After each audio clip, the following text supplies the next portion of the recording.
നവീൻ ബാബുവിനെ കൊന്നു കെട്ടിത്തൂക്കാനുള്ള സാധ്യതയുണ്ട് എന്ന് പലരും തുടക്കം മുതൽ തന്നെ സംശയം ഉന്നയിച്ചിരുന്നതാണ്. സാറും അങ്ങനെ സംശയിക്കാനുള്ള കാരണം എന്താണ്? ഈ കേസിൽ നവീൻ ബാബുവിനെ കൊന്നു കെട്ടിത്തൂക്കാനുള്ള സാധ്യത കാണുന്നുണ്ടോ? ഇത് ആരുടെ കൈകളാണ് ഇതിന്റെ പിന്നിലുള്ളതെന്ന് ഇത് അന്വേഷണത്തിലൂടെ വെളിവാവും. ആ വെളിവാവുന്നതിനെ അന്വേഷണത്തെ ഇവർ ഭയക്കുകയാണ്. അതുകൊണ്ടാണ് നിർബന്ധമായിട്ടും പറയുന്നത് ഇത് ആത്മഹത്യയാണ്, ആവശ്യമില്ല. ആത്മഹത്യയാണെന്ന് ഇവരെങ്ങനെ അങ്ങ് തീരുമാനിക്കുന്നത് ആത്മഹത്യയാണെന്ന്? ഇതൊരു സൂയിസൈഡൽ ഹാങ് ആണോ എന്നുള്ളതിന്റെ അത് റൂൾ ഔട്ട് ചെയ്യാൻ എന്താ മാർഗമുള്ളത്? ഒരു വീടും തുറന്നിട്ടാണ് ഒരാൾ ആത്മഹത്യ ചെയ്യുന്നത്. ആ വീട് മുഴുവൻ തുറന്നു കിടക്കുകയാണ്. അതോ ഇവർ തല്ലിപ്പൊളിച്ച് തുറന്നാണോ എന്ന് അറിയത്തില്ല. വീട് തുറന്നു കിടന്നതാണെന്നാണ് പറയപ്പെടുന്നത്. പക്ഷെ വീട് തുറന്നു കിടന്നുകൊണ്ട് ഒരാൾ സാധാരണഗതി ആത്മഹത്യ ചെയ്യുന്ന ഒരാൾ ഈ വീടുമൊക്കെ തുറന്നിട്ടിട്ട് ഞാൻ കിടന്ന് പിടയ്ക്കുമ്പോൾ എന്നെ വന്ന് രക്ഷിക്കണേന്നും പറഞ്ഞ് അനൗൺസ് ചെയ്തിട്ട് കയറി തൂങ്ങുമോ? ഇതൊക്കെ മുഴുവൻ കള്ളത്തരമാണിത്, ഒരു സംശയമില്ല. ഇത് കൊന്നു കെട്ടിത്തൂക്കിയതാവാൻ ഒരുപാട് സാധ്യതയുണ്ട്, അല്ലെ കെട്ടിത്തൂക്കി കൊന്നതാവാൻ ഒരുപാട് സാധ്യതകളുള്ള ഒരു കേസാണ്. എന്നിട്ട് പോലും ഇത് അന്വേഷിക്കേണ്ട, ആത്മഹത്യ തന്നെയാണ്. ഇവരങ്ങ് തീരുമാനിച്ചു ആത്മഹത്യയാണെന്ന്. ആ പോസ്റ്റ്മോർട്ടം പോലും ശരിയെന്ന് ഞാൻ വിശ്വസിക്കുന്നില്ല. കാരണം അത് ആ ബോഡി കണ്ടാൽ തന്നെ അറിയാം അത് യഥാർത്ഥത്തിൽ ഈ നവീൻ ബാബുവിനെ ആ ചെതയിലേക്ക് എടുക്കുന്നതിന് മുമ്പ് ആ ശരീരം കണ്ട തല മുഴുവൻ തുറന്നിരിക്കുകയാണ്. അതെ, ബ്രെയിൻ പരിശോധിച്ചതായിട്ടുള്ളതിൻ്റെ യാതൊരു എവിഡൻസും കാണുന്നില്ല, ഒന്നും കാണുന്നില്ല. അത് ആദ്യം മുതലേ ഞാൻ പറയുന്ന ഒരു കാര്യമാണ്. ഏതായാലും അത് കത്തിച്ചു പോയി, നഷ്ടപ്പെട്ടു. ആ തെളിവുകളെ മുഴുവൻ നശിപ്പിച്ചു. ഇനി ഒന്നുമില്ല, ഒരു റീപോസ്റ്റ്മോർട്ടത്തിന് സ്കോപ്പ് ഇല്ലാതായി, ഒന്നും ചെയ്യാൻ മാർഗമില്ല.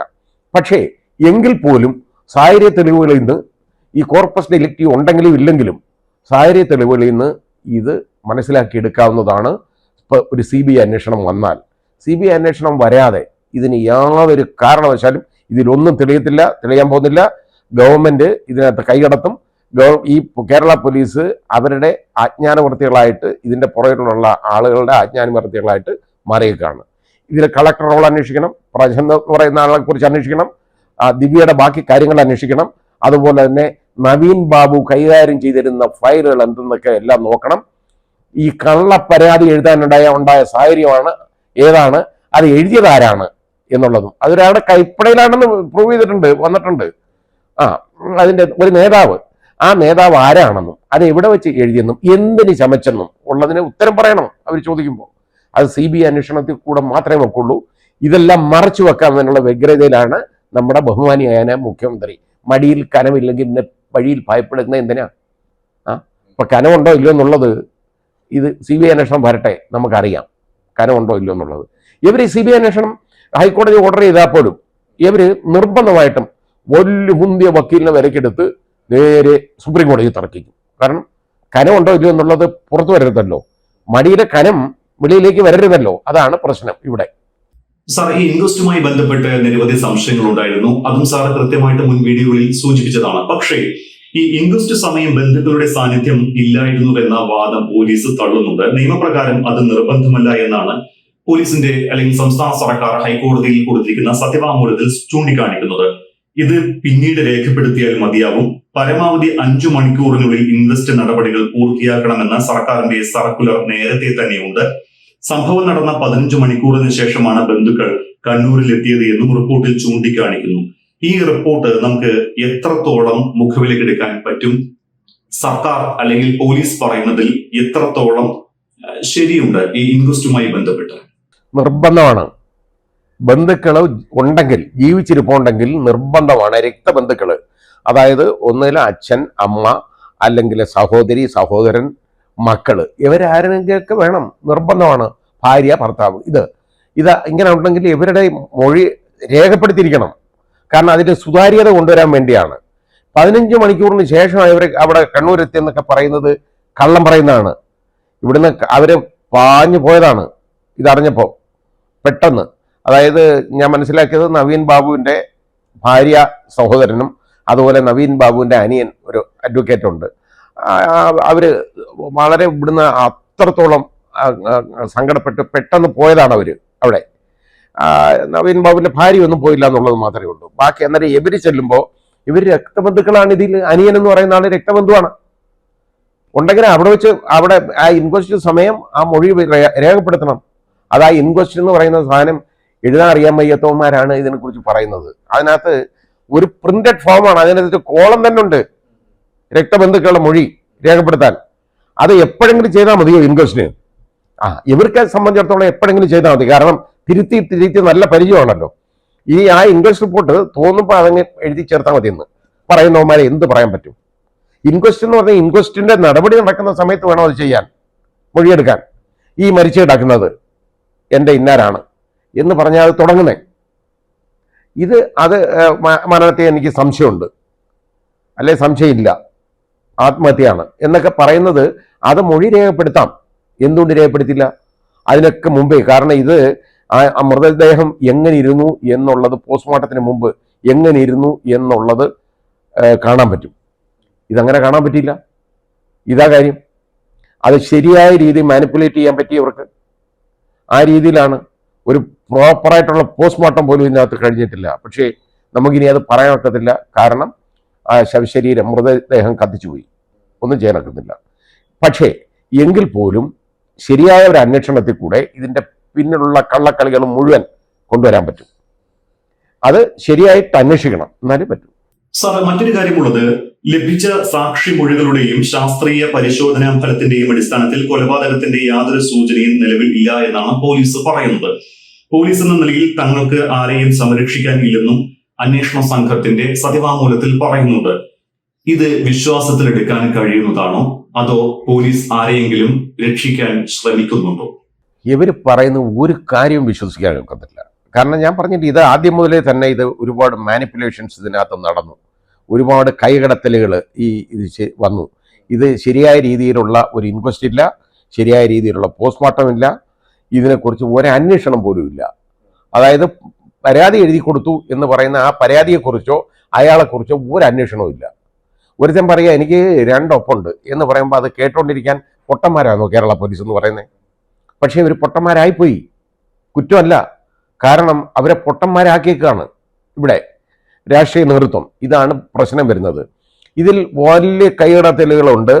അത് നിർബന്ധമായിട്ടും നല്ല ഒരു ശരിയായ അന്വേഷണത്തിൽ കൂടെ അത് വെളിക്കൊണ്ടുവരാൻ പറ്റൂ.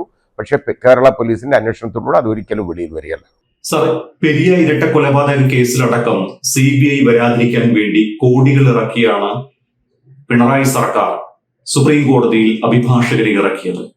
CBIയെ അത്രത്തോളം പേടിയാണ് ഈ സർക്കാരിന്. അപ്പോൾ നവീൻ ബാബുവിന്റെ കേസിൽ ഒരുപക്ഷെ ഹൈക്കോടതിയിൽ നിന്ന് CBI അന്വേഷണത്തിന് ഉത്തരവുണ്ടായാൽ അതിനെതിരെ സുപ്രീം കോടതിയിൽ പിണറായി സർക്കാർ പോകാനുള്ള സാധ്യത സാർ കാണുന്നുണ്ടോ? ഉറപ്പാണ്. ഇതിപ്പോ കേരള ഹൈക്കോടതി ഇത് അനുവദിച്ചില്ലെങ്കിൽ എൻ്റെ അഭിപ്രായത്തിൽ നിർബന്ധമായിട്ടും നവീൻ ബാബുവിന്റെ കുടുംബം അവർ സുപ്രീം കോടതി പോകണം. അത് പോകേണ്ടതാണ്. കാരണം അത്രത്തോളം ഇമ്പോർട്ടൻ്റ് ആയിട്ടുള്ള ഒരു കേസാണിത്. ഇത് ഒരുപാട് ദുരൂഹതകൾ ഇതിനകത്തുണ്ട്. അത് എണ്ണി ആ റിപ്പീറ്റേഷൻ അതിനകത്ത് പറഞ്ഞിട്ടുണ്ട് കേട്ടോ. എണ്ണി പറഞ്ഞിട്ടുണ്ട്. അല്ല, മുഴുവൻ എന്തൊക്കെയാണ് അതിലെ വരുന്ന ദുരൂഹതകളെന്ന് പറഞ്ഞിട്ടുണ്ട്. സംശയാസ്പദമായ സാഹചര്യങ്ങളെല്ലാം പറഞ്ഞിട്ടുണ്ട്. അത് വെളിയിൽ വരണമല്ലോ. വെളിയിൽ വരിക എന്ന് പറഞ്ഞു കഴിഞ്ഞാൽ പൊതുസമൂഹത്തിന് തന്നെ ഒന്ന് മനസ്സിലാകണം ഇതെന്താണ്, ഇതിന്റെ കാരണം എന്നുള്ളത് ഒന്ന് മനസ്സിലാക്കണം. അത് ജനങ്ങൾക്കാനുള്ള അവകാശമുണ്ട്. അത് സർക്കാരിന്റെ ബാധ്യതയാണ് വെളിയിലേക്ക് കൊണ്ടുവരേണ്ടത്. അല്ലാതെ ഏതെങ്കിലും വിധത്തിൽ കണ്ണുടച്ചിട്ട് നിങ്ങൾ ഞാൻ പറയുന്ന അങ്ങ് കേട്ടോണ്ടാ മതി, ഇത് ഇങ്ങനാണ്, ആത്മഹത്യയാണ്, തീർന്നു. ഇവർക്ക് എളുപ്പമാണല്ലോ പറയാൻ. ആത്മഹത്യയാണെന്ന് ഇവർക്ക് പറയാൻ വളരെ എളുപ്പമാണ്. കാരണം അതിലെ മാനിപ്പുലേറ്റ് ചെയ്യപ്പെട്ട ഒരു ഇൻക്വസ്റ്റ് റിപ്പോർട്ട്, അതിനെ കഴിഞ്ഞ് അത് തുടർന്നുള്ള ഒരു സംശയാസ്പദമായ രീതിയിലുള്ള ഒരു പോസ്റ്റ്മോർട്ടം, ഈ രീതിയിലൊക്കെ കഴിഞ്ഞിട്ട് അവർക്ക് പറയാം. കാരണം എന്താ, കാരണം ഇപ്പോൾ ഇനി കോർപ്പസ് ഡെലിറ്റി ഇല്ല, അതുകൊണ്ട് അത് ഒരു പോസ്റ്റ്മോർട്ടത്തിനുള്ള സ്കോപ്പില്ല. പറയാം ഇത് ആത്മഹത്യയാണ് എന്ന് പറയുക. സാർ, ഈ CBIയുമായി ബന്ധപ്പെട്ട് മറ്റൊരു സംശയമുള്ളത്, സംസ്ഥാന സർക്കാർ എതിർത്തതുകൊണ്ട് മാത്രം ഒരു കേസ് CBIക്ക് അന്വേഷിക്കാതിരിക്കാൻ പറ്റുമോ? കഴിഞ്ഞ ദിവസം നവീൻ ബാബുവിന്റെ കേസ് അന്വേഷിക്കാമെന്നാണ് CBI പറഞ്ഞത്. പക്ഷേ സംസ്ഥാന സർക്കാർ അതിനെ എതിർക്കുകയാണ്. അപ്പോൾ ഈ CBI അന്വേഷണവുമായി ബന്ധപ്പെട്ട് സുപ്രീം കോടതിയുടെ നിർദ്ദേശങ്ങൾ എന്താണ്? ഏതൊക്കെ കേസുകളാണ് CBIക്ക് അന്വേഷിക്കാൻ കഴിയുക?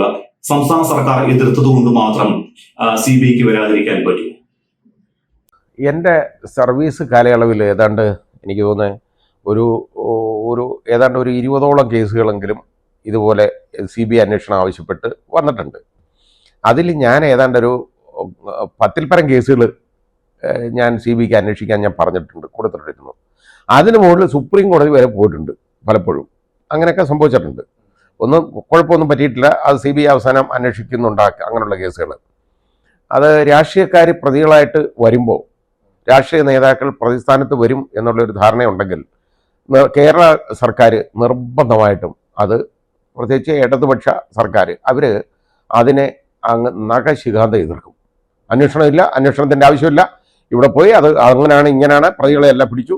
പ്രതികളൊക്കെ ഡമ്മികളായിരിക്കും പലപ്പോഴും അതിനകത്ത്. വാടകയ്ക്ക് ഇതിന് ആളുകളുണ്ട്. വീടിന് ചെലവും കൊടുത്തിട്ട് ഇവർ പ്രതികളെ ഇവരുടെ കയ്യിലുണ്ട് കൊടുക്കാൻ, സപ്ലൈ ചെയ്യും. അവരെഴുതി കൊടുക്കുന്ന പ്രതികളായിരിക്കും അത് പലപ്പോഴും വരുന്നത്. യഥാർത്ഥ പ്രതികളാവണമെന്നില്ല. അങ്ങനെ ഉള്ള കേസുകൾ, ഒരുപാട് കേസുകൾ അയച്ചിട്ടുണ്ട്. ഒരൊറ്റ കേസിനകത്തും ഈ സംസ്ഥാന സർക്കാർ ഇങ്ങനെയുള്ളത് CBIക്ക് വിട്ടോളായി പറഞ്ഞ് ഇന്ന് വരെ വന്നിട്ടില്ല. എൻ്റെ അടുത്ത് വന്നിട്ടില്ല. CBIക്ക് വിടരുത് എന്ന് പറഞ്ഞങ്ങ് എതിർക്കും.